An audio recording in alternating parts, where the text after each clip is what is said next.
dossiers chauds de l'actualité au Sénégal waaye tamit léeg-léeg ñu jéggi ba ci sous-région bi laal àddina kon mbégte moo xamante ni xamuñu fu mu yem waaye nag ñuy dugg ci waxtaan wi mbokk yi dañ koy jox kàddu gi mu nuyoog yéen ndax xam naa moon ngeen waaye ñu nit moo leen ko gën doyen Serigne Saliou Gueye ñu ngi lay nuyu di la jox sa wàcc di wax ni namoon nañ la yàggal la fi yal na yàlla kër gi ak sa turondo ak mboolem kilifa dina rawatina yonent bi sallallahu alayhi wa sallam xaara ngi nii wax dëgg fa yàlla nag bu la ñu fàtte ci ñaan incha allahu rabbi ñu daal di koy nan ko daan defee rek béggalante gi ay waxtaanam ci taxawaayam ci penc bi kon balaa may xuus ci yeneen tomb bi ko kàddu gi ñu dalal ko mu daal di nuyoo ak yéen ndax xam naa ne moom ba ma fi naree continuer di wax yàlla bu leen ma dóor sëriñ Saliou Gueye borom yor journal sëriñ Saliou Gueye journaliste chroniqueur analyste politique vous signez votre retour après un bon moment d'absence te yàlla mi dara teewul mais la ñu am talak fekke nga dikkaat ak jàmm kàddu gàngoog di la nuyu di la jox sa wàccuwaay dalalal ak jàmm. waaw jërëjëf yaa Moussa maa lay nuyu di la ziar di la jox aussi sa wàccuwaay di nuyu sama jarbaat préféré tuuti xam naa ne ñu ma gën a nam moom ci la bokk. waaw beral nuyoo à part kooku moom vraiment tàmbali ci moom. waaw donc di ko nuyu baax di nuyu waa kër gi yëpp.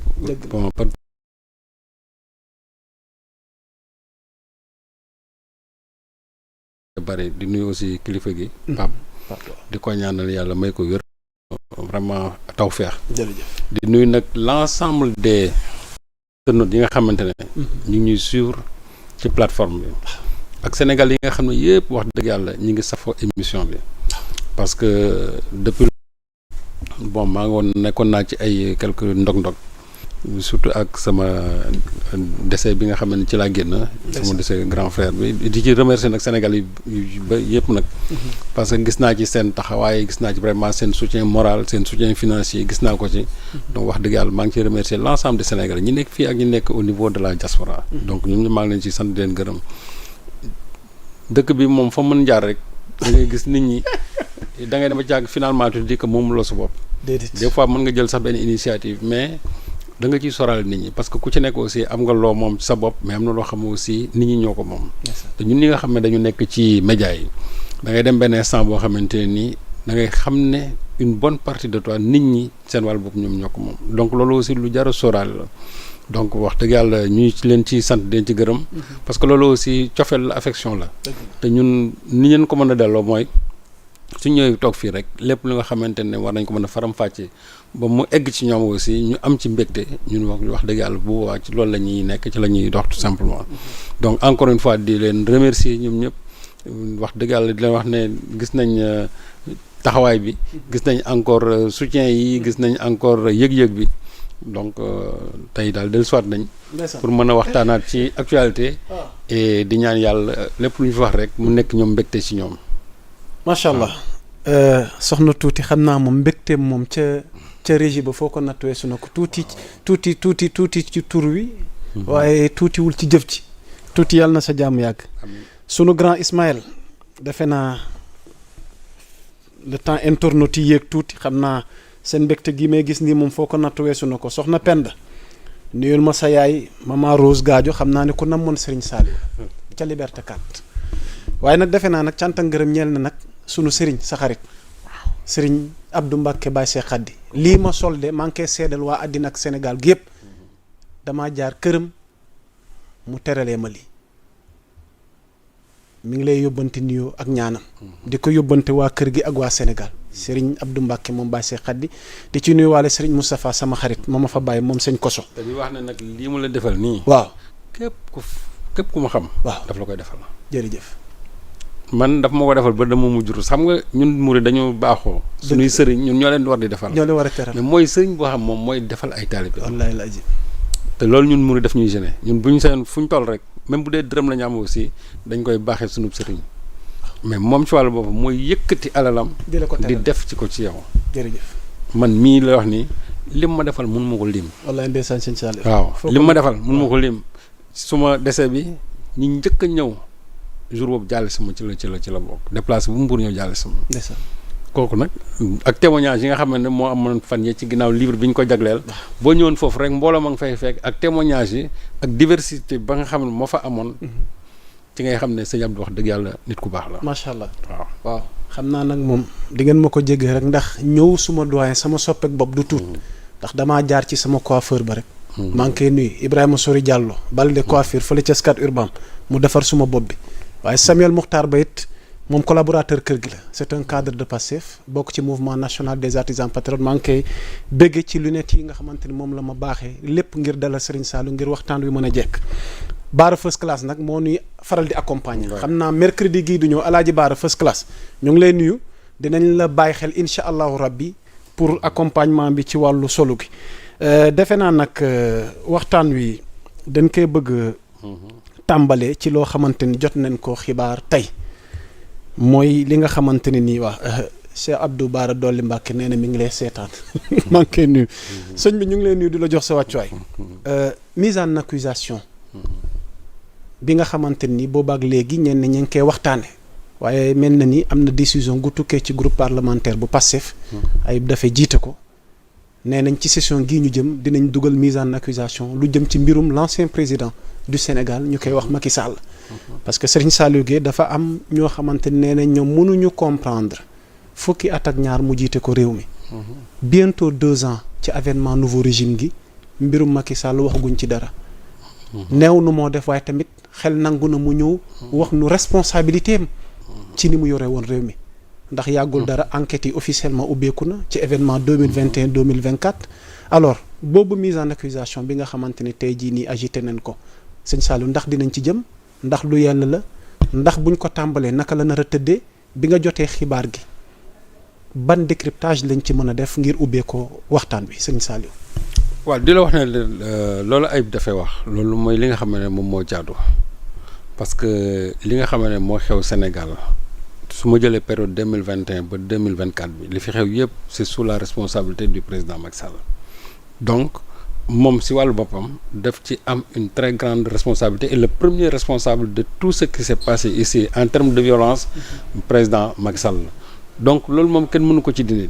il est vrai que ñi ngi ubbi nañ enquêtes yi commencé nañ ci ñenn ñi mais nañ jàpp ne ki nga xamante ne moom c'est lui le commanditaire de tout ce qui s'est passé ici en termes de violence c'est le président Macky Sall souvent nag dañuy wax en la matière que nit ki dafay bénéficier de présomption même d'innocence mais man mën naa ne tey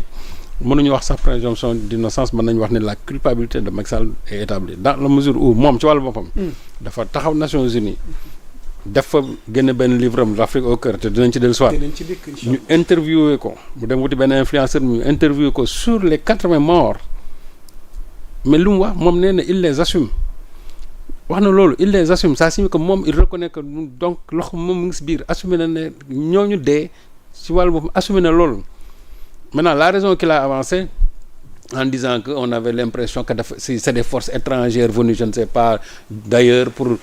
déstabiliser l'Ouest africain bon moom elle avait en charge la sécurité publique du pays am na ñoo xamante ni ñoom ñooy rek kaaraange réew mi su fekkante ne dans ces services de renseignement loolu lañ ko waxoon kon moom war na xoolaat boppam bu baax moom xam na ne en réalité que loolu ça ne s'est pas passé comme ça c'est que li nga xamante moo fi xewoon c'était des revendications démocratiques tout simplement moom ci wàllu boppam mu doon bañ loolu finalement peuple bi nag bu fekkee ne dafa am loo xamante ni daf ko yellool muy liberté de mouvement liberté de manifestation te mu bokk ci liberté yi nga xam ne dañ ko consacré dans la constitution nga moom ko te li nga moom doo ko da nga ko jël mu neex la mun a xar la yaa ko moom le président Macky Sall taxaw ne loolu du am loolu moo fi indi woon ce phénomène de violence inouïe ba plus de 80 personnes dee ci moom nag su taxawee ñu interroger ko mu ne loolu daf koy assumer ça signifie que reconnaître na moom sa culpabilité dans ça donc il faut qu'il vienne tout simplement c'est la raison pour laquelle boobu laa wax ne dès l'instant que moom taxaw na ne loolu reconnaître na ne il assume les 80 morts là donc il faut lancer cette mise en accusation s'il le faut lancer un mandat d'arrêt international après Macky Sall fu mu nekk ñu këyir ko indi ko fii parce que nag dans ce pays là nul n'est au-dessus des lois tey ku xool li nga xam ne moo xew France Sarkozy ñu koy topp ci loo xam ne ni c'était depuis 2007 aujourd'hui nous en sommes à 2025 ce qui signifie que loolu depuis 2007 ba léegi daf ko topp ba tey jii à partir du 21 octobre bi ci la war a dem ñu tëj ko. juróomi at. waaw te kooku en tant que ancien président de la France. waaw donc Macky Sall moom il ne kenn mënu ko dédouaner en rien sur ce qui s'est passé dans la mesure où moom ci wàllu boppam am na franchise taxaw ne il assume les 80 morts moi j'aurais pu comprendre que mu ne ay dérive la woon ce n'est pas par rapport à nangam ak nangam sax wut benn porte de sortie boobaa ñu ne peut-être sa responsabilité directe n'est pas engagée mais quand il dit que moom il assume cela ça signifie que tey moom il les assume léegi nag moom mi ko def ak ña nga xamante ñoom la ko doon sant ak ba toute la chaîne de responsabilité ñoo ñëpp nañ leen teg sur la ligne su boobaa ku ci nekk ku ñu war a interpeller ce degré de responsabilité par rapport à ce qui s'est passé bu boobaa ñu interpeller ci parce que aussi il faut que ñun suñu autorités actuelles yi xam ne boo gisee pourquoi on a voté en masse c'est vrai pour ñu gën a jubanti dëkk bi mais c'est surtout pour réparer ce qui s'est passé ici parce que violence bi toll na benn degré boo xamante ne nii emprisonnement yi bëri woon na noo xamante ne nii yenn brimades yi torture yi toll na fa xamante ni Sénégal yi ils en avaient absolument marre au point que tey dañu bëgg tout simplement qu'il y ait justice il faut ñu réparer loolu parce que li nar a nekk erreur bu grave waa Pastef nar ko def te je ne crois pas ñu def ko mooy le fait qu'on aille en 2029 alors que le président Macky Sall ci boppam interpellé wuñ ko au niveau de la justice tey man li ma la wax man leen Macky Sall il faut l'interpeller Macky Sall il faut le traduire devant un tribunal Macky Sall il faut lui priver de ses droits civiques parce que quand quelqu'un boo xamante ni tu gères la sécurité publique yow finalement non seulement tu ne gères plus cette sécurité publique mais tu exerces même cette violence là sur ta population alors que yow yàlla waroon protéger contre cette violence là ngay jël violence bi di ko exercer seen kaw ba rey ci ñu dul jeex taxaw di ko assumer ça signifie que kooku il n'est plus même digne de revenir dans ce pays là pour prétendre à un mandat présidentiel te boo xoolee démarche yi nga xamante ne moom la nekkee temps yi yëpp lu wóotoo ne waaw waay c'est vrai c'est-à-dire que il est en train on a l'impression qu'un ancien président du Sénégal en l'occurrence Macky Sall brille à l'international de conférence en conférence c'est-à-dire récemment il publie un nouveau livre intitulé l'Afrique au cœur xam nga lan la Macky Sall di waaj ñenn ngi naan mi ngi yóotu fauteuil Nations Unies mais am na ñu écarté woon sax ne 2029 mën naa mu dikkaat Nations Unies moom moi je crois que il faut qu'il l'exclue quoi parce que je ne pense pas avec il faut qu'on exclue Macky Sall non je ne crois pas que Nations Unies moom quel que soit le lobbying bi nga xam moom lay def Nations Unies candidature jàppoon yenn non je ne crois pas un président qui a quand même fusillé en tout cas massacré sa population kooku il n'est même pas digne d'être là-bas aux Nations Unies parce que Nations Unies ña nga xamante ñoom lañ fay teg c'est d'abord des pontifes de la paix ñoo xamante ni c'est des êtres pacifiques ñoo xamante ni partout dans le monde où il y a la violence dañ fay yónnee ay missions de paix pour que ñu mën a indi en tout cas la concorde entre les différentes parties antagonistes mais su fekkente ne yow sa wàllu bopp sa biir dëkk créé nga fa benn tension boo xamante ni qui a abouti à presque 100 morts kooku tey ne serait-ce que pour ça mënul dem Nations Unies di prétendre à une candidature quelconque parce que dans son CV mën naa xam ne loolu lu koy gën a entaché ci la bokk donc loolu moom pour man je crois na ko teg fële maintenant pour son retour éventuellement c'est vrai c'est quelqu'un qui songe toujours au pouvoir parce que c'est récent sorti tamit il n'y a pas écarté que ni am na lu mu teg bëtam parce que ñu bëri ngi naan offensive gi mu amee fi mu ne nii ci nouveau régime bi en réalité c'est quoi les dessous de cette offensive man sortie en sortie ce que je crois tout simplement Macky Sall li mu xalaat ni mi ngi ñëw loolu la bëgg genre paravent lay wut actuellement nii parce que jàpp na ne mise en accusation bi ñoom kii di wax bi ñoom Ayib Daffé di wax te mu war a aboutir tout simplement à un mandat ñu indi Macky Sall fii ci réew mi Macky Sall actuellement nii loolu lay commencer jël bu benn paravent teg ci kaw au point que demain suñu lancé loolu ak moom statut bi nga xam ne mi ngi ko bëgg a am au niveau international qu'est-ce que les gens vont dire oui c'est un président qui est en train de briller à l'international c'est un président boo xam ne gars yi dañ ko craindre au point que fi ñu toll nii ils feront tout ba nga xam ne dañu bëgg a gàllankoor sa candidature et cetera donc voilà ce qu'il est en train tout simplement de préparer moo tax structure bu mu gis lu mu ndaw dina ci jéem a dugg il a fait un livre boo xam ne l'Afrique au cœur bon moi je dis tout ça ñu def taxaw seetlu ci livre bi Oui. Macky Sall s'intéresse aujourd'hui aux grands enjeux du continent africain, son devenir, les grands défis yi nga xamante ni tey l'Afrique moo war a nekk tey ëllëgu àddina. Oui. Ne woon na Sénégal au cœur en 2018. Là il signe son comeback avec l'Afrique au cœur.